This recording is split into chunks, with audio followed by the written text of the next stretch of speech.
안녕하세요. 지난 시간에는 죽음의 위기에 직면한 로우와 키드의 혼신을 담은 공격에 빅맘이 큰 상처를 입고 루피를 위해 싸우려는 감동적인 키드와 로우의 외침이 이어졌었는데요. 이번 이야기는 오니가시마를 떨어뜨리지 않으려고 애쓰는 모모노스케의 모습으로 시작됩니다.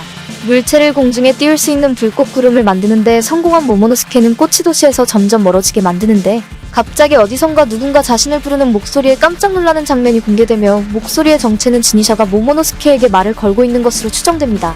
당황하는 모모노스케의 모습으로 화면이 전환되며 드디어 생각지도 못한 공격에 상처를 입은 빅맘의 모습으로 넘어옵니다.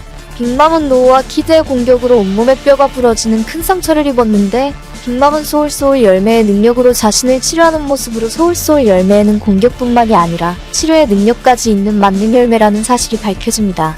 자신들의 진심을 담은 공격에도 여전히 써있는 무시무시한 빅맘의 모습에 로우는 최후의 수단으로 자신이 숨기고 있던 비장의 기술을 선보이는데 펑크해저드에서 섬을 베어버린 엄청난 공격에 버금가는 강력한 공격이 빅맘에게 적중하며 오니가시마 밖으로 로우의 공격 충격파가 퍼져나갑니다.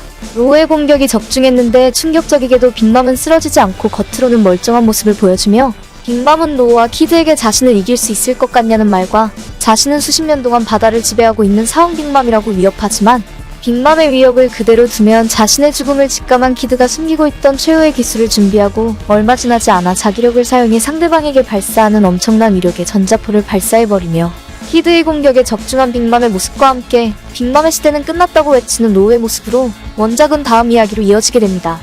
오늘은 로우와 키드의 각성 능력 중 숨기고 있던 마지막 능력까지 모두 공개되었는데요. 빅맘은 이대로 패배를 맞이하게 되는 걸까요?